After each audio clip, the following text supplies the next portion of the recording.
You guys ready for a comedy show? Just a few announcements. The bathroom's that way. If anybody needs a drink, all the servers will come around. Keep your table conversations down. But other than that, you guys ready for your feature act of the night? Yeah. All right, let's start making some noise for a really funny man, Mr. Bobby Wayne Stein!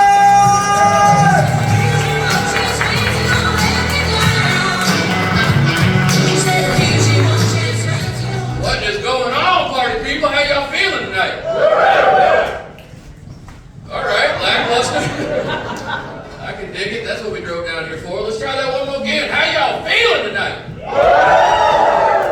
Much more better, man. Check this out. I have realized that no matter how I dress or how I shape my facial hair, I will always look like I just got a pardon from Trump.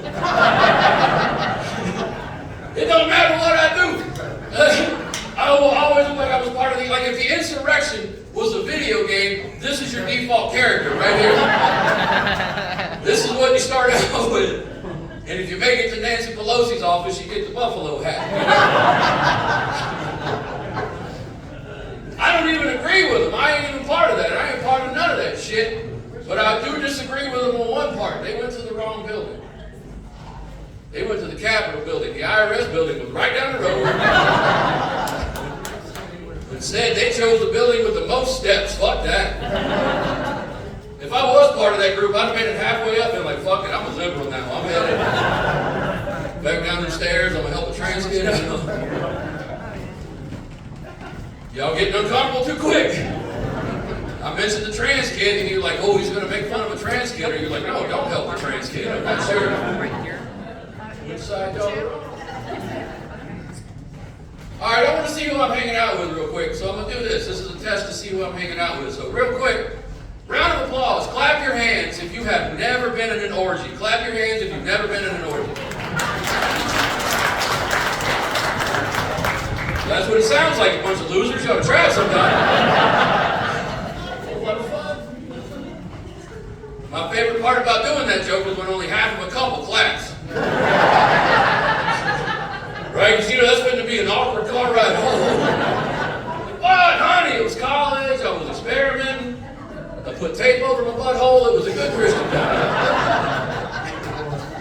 And I put the tape up and down because if you put it in the shape of an X, that marks the spot. Fool me once. All right, y'all kind of a dirty crowd. Let's see. Let me check y'all out. Anybody in here ever had an orgasm while being choked? Yeah. One dude's like, fuck yeah, make me look like a smurf, baby, let's do it. If I don't look like a drowning victim, I can't come. Front row's here to party and fuck, the rest of y'all's like, ooh, church in 12 hours. I can't laugh at this. Who was it that spoke up back here that likes being choked? I don't mean to put you on blast, we'll do my party together later. Oh, fucking Soda Popinski right here. All right, buddy. A few of y'all played Mike Tyson's Punch-Out. You're a big son of a bitch. You got a neck that's the size of a tree trunk. She ain't got hands for that, buddy. You're like, grab the belt, honey. That ain't gonna do it. Them little bitch you got. That's rad, dude. Way to go. It's nice to see a big tough guy. The rest of these pussies are like, no, don't choke me. I like oxygen. Did it scare you the first time it happened? No? You a bad son of a bitch. What's that? I'm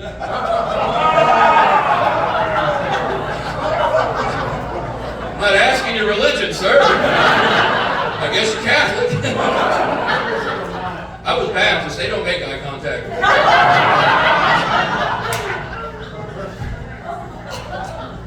I'm telling you, buddy, the first time it happened to me, it scared the shit out of me.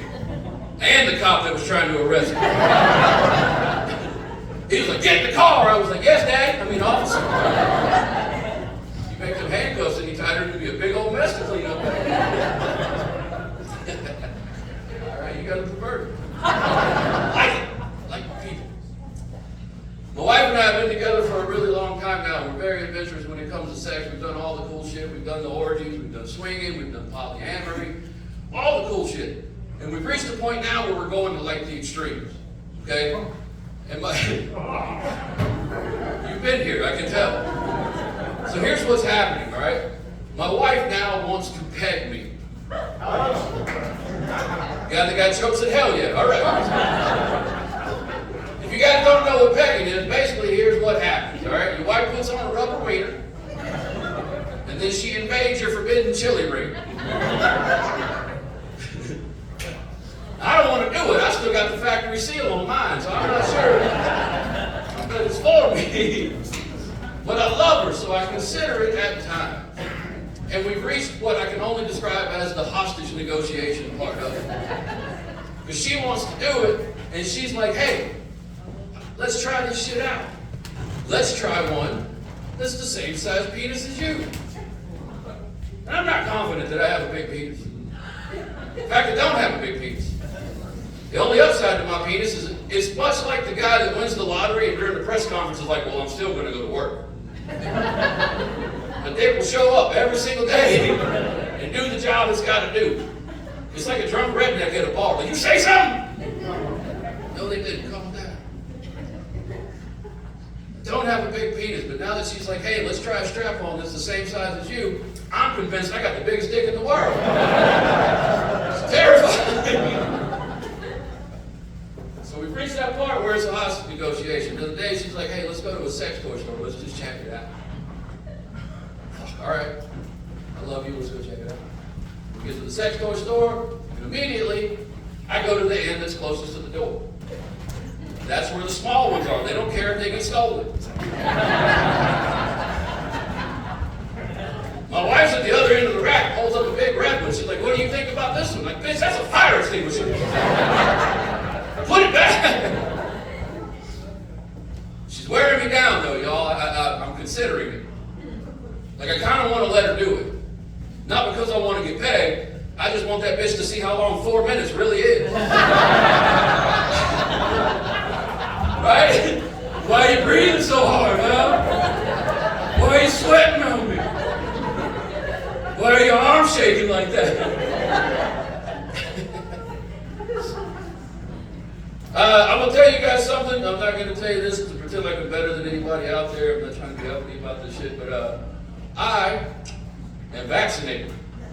And I'm not trying to be cooler than anybody in the room. I'm just not one to turn down free drugs. And I feel like if the government's going to start handing them out, we should really just play along. Because they confiscated some coke from me about 3 years ago, and I'd like to get it back. Government-mandated drugs, it seems like a fun idea until they use it against you. You know what I mean? You go to get your tax return, they're like, here's $1,200 in a kilo. Enjoy work. You're like, fuck yeah, I'm off the job number 4. There wasn't much about the whole pandemic that I really enjoyed, y'all. I'll be honest with you, there's a few things that I missed. One of the things that I missed is, like, I've been doing manual labor my entire life. I've been a welder, a body man, I've been working my ass off. And then the government told me I could take a 2-week vacation. 6 months later, they finally gave me permission to go back outside.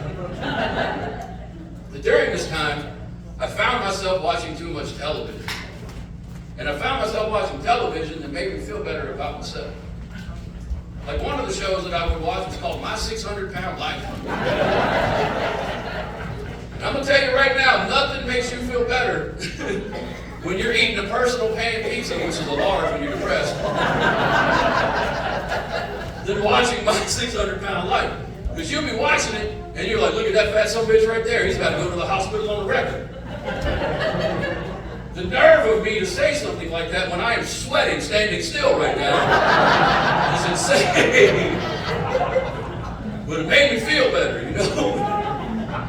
Those people are sitting there getting humongous. They've always got a skinny partner.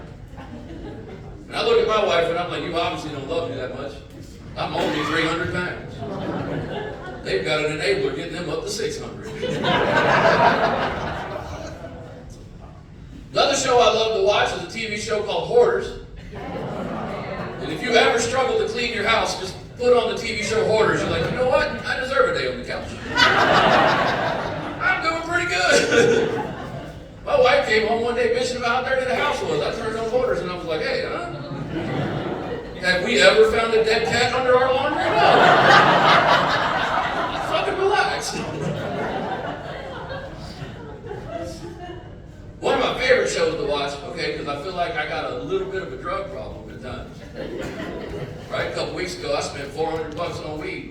I gotta get my shit together.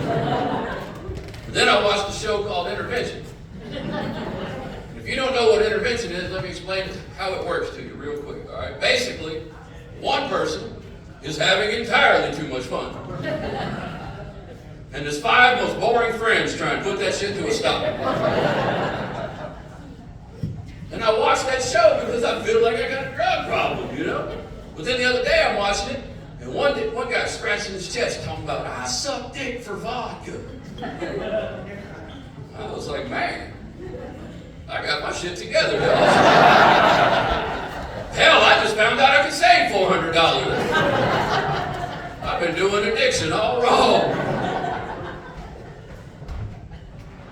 A few of y'all laughed at that. A few of y'all got uncomfortable. I get it, this is God's country. You're probably mad that I'm sucking dick for weed. But the rest of y'all are mad probably because I'm undervaluing this mouth. And thank you, I do appreciate that. I also feel like this is a 4-figure mouth. Now's the time in the show where I give you guys a little disclaimer. I don't do good with uncomfortable situations, and generally what I do is double down and make it more uncomfortable. So if you get uncomfortable, we're going to do 20 minutes on me sucking dick. Never done it, going to make it up, here we go. Another TV show I love to watch for 2 reasons, right? Reason number 1, I made it to Weed Blow and Boy Scout. Little side note, I think we should stop calling Boy Scouts weed blows due to recent sexual scandals within the organization. But I will have you guys know I did earn my I Can Keep a Secret badge, so always a positive, right? Other reason is I was born and raised in Mississippi. I think I can live outside anytime. The TV show I'm talking about is a TV show called Naked and Afraid. A few of y'all think you can do it. If you don't know about Naked and Afraid, let me explain it to you real fast. Okay, basically what they do is they take 2 complete strangers, strip them down butthole naked, and drop them off in the wilderness to survive for 21 days. And they each get to bring 1 tool with them. Like, sir, right here, what 1 tool would you bring with you? Hatchet. A hatchet.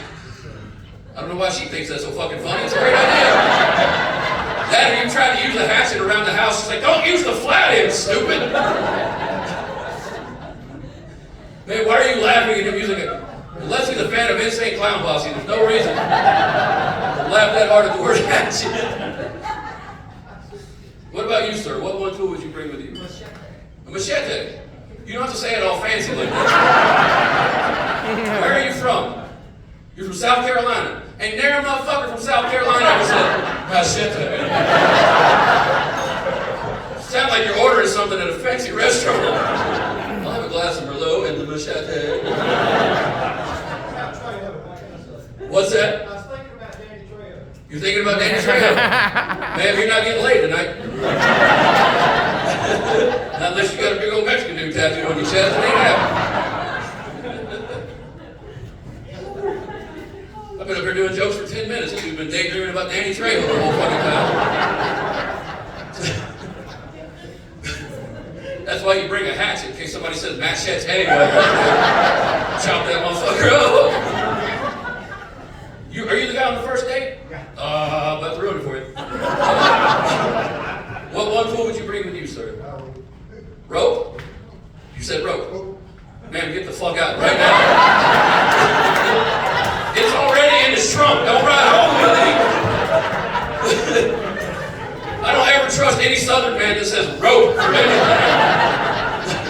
Not a bit, sir. Oh, fuck. All right. That's why you bring a machete, because he's got rope. Fucking swinging from a tree in the Sahara Desert. Damn it, I gotta get them out of here. Y'all are the 3 most terrifying people I've ever asked. All right. Like, I really want to be on the show. Like, I really do want to be on the show. There's one thing that they always miss, right? Like, they never. I've been to jail, okay? I've been to jail, and there's one thing that they don't do in Naked and Afraid that I think they should do that we do in jail, and that's the good old squat and cough. Because they strip you down naked, but they don't check your butthole. And I'm going to tell you guys right now, I can fit 37 Slim Jims in my butt. All right? And I'm not some weirdo, I'll leave them in the wrapper. tough, because if you've ever had an otter pop on a hot summer day, it's oof. Now you feeling like the Joker, like, you know how I got these scars? Yeah, we're fucking taking it to the rapper.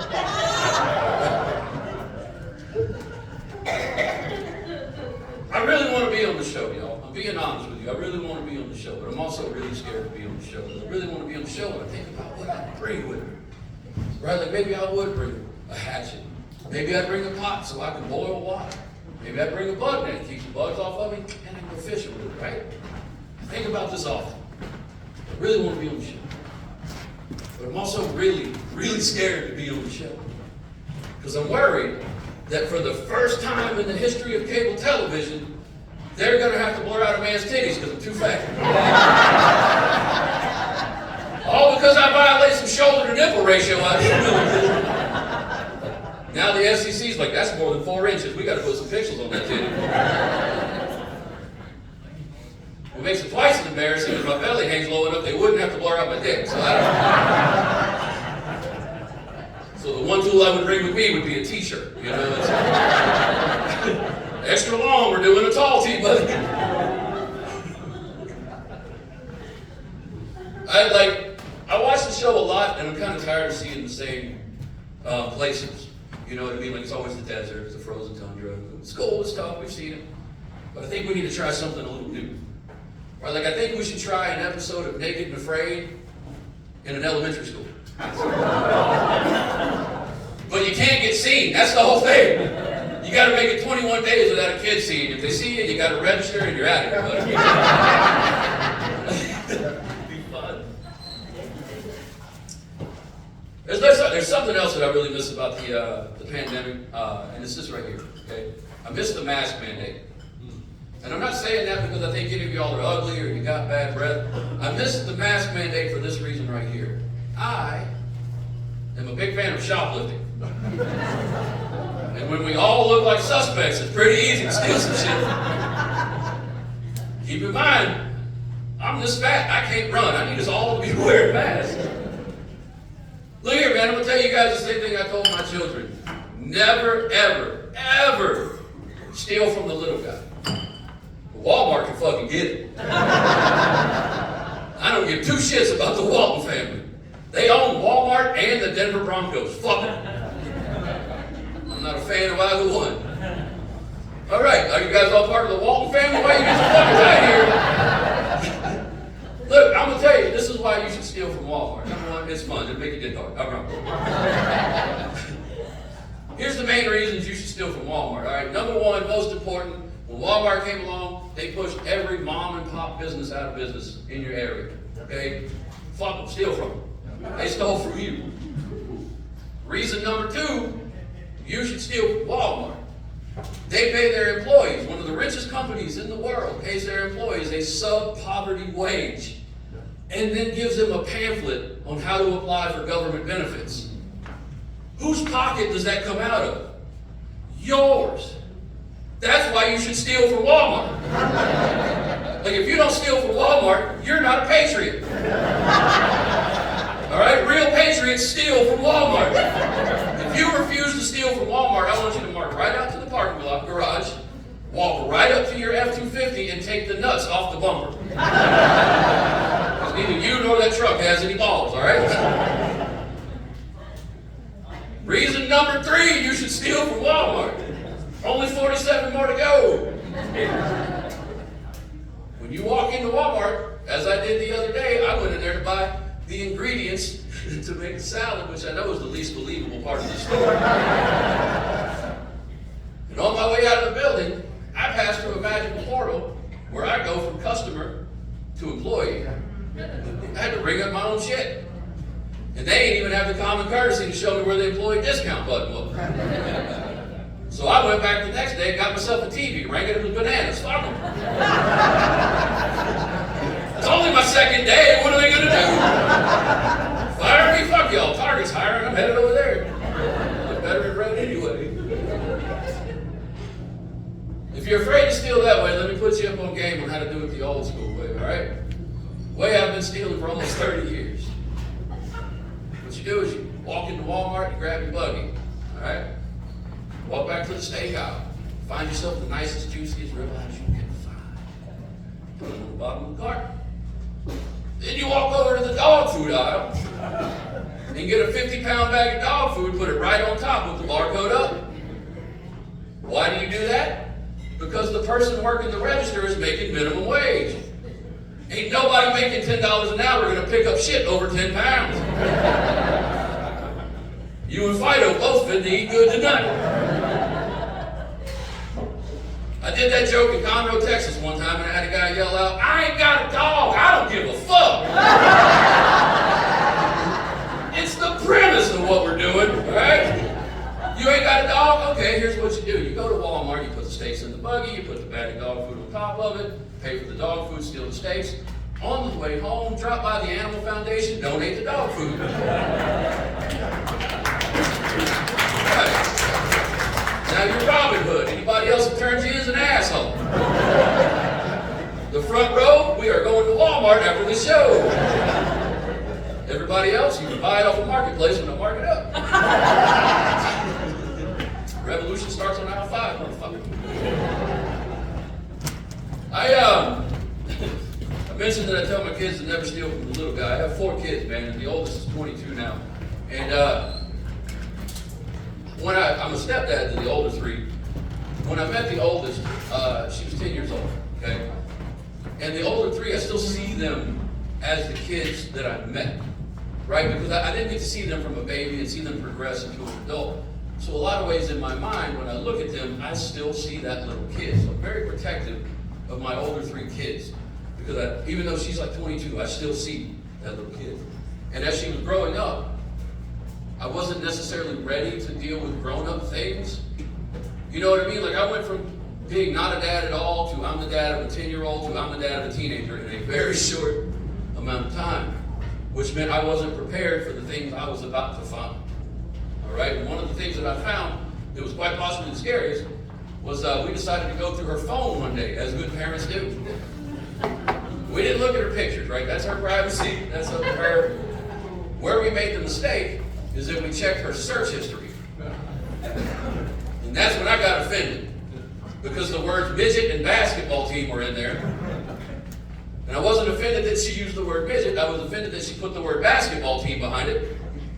Because I didn't get to see those kind of videos until I was 26.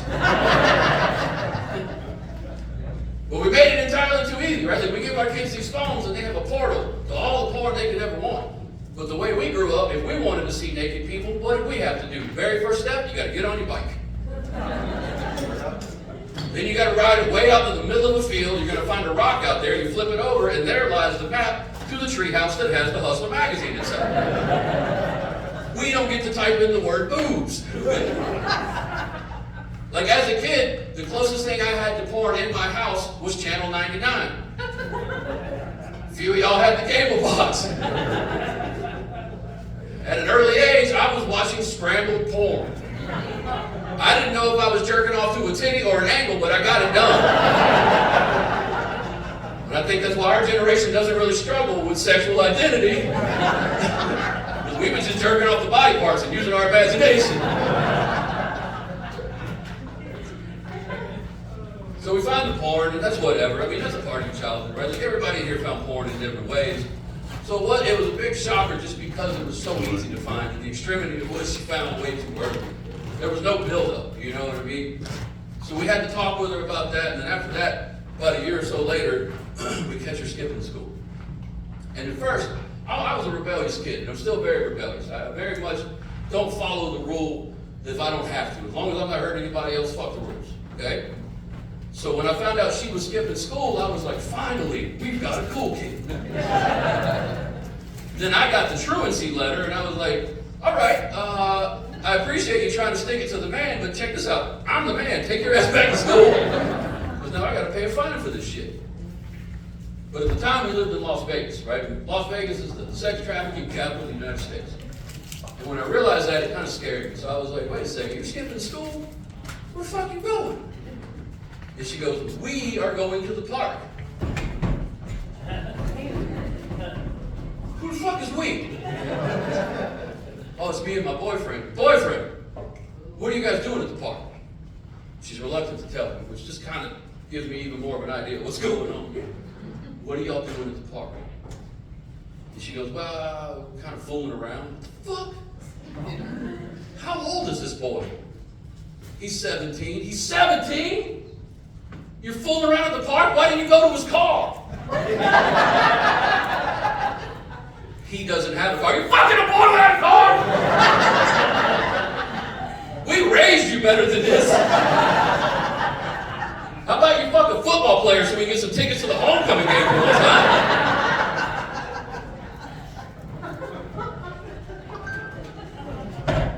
Shortly after that, something even more intense happens, right? School shooting happens in Florida, and she comes up to me and she says, hey, my teacher doesn't want to do active shooter drills because she thinks it's a waste of educational time, and I can't help but agree with that, right? They're there to learn about being adults and how to move forward in society. They're not there to learn how to survive in a battlefield.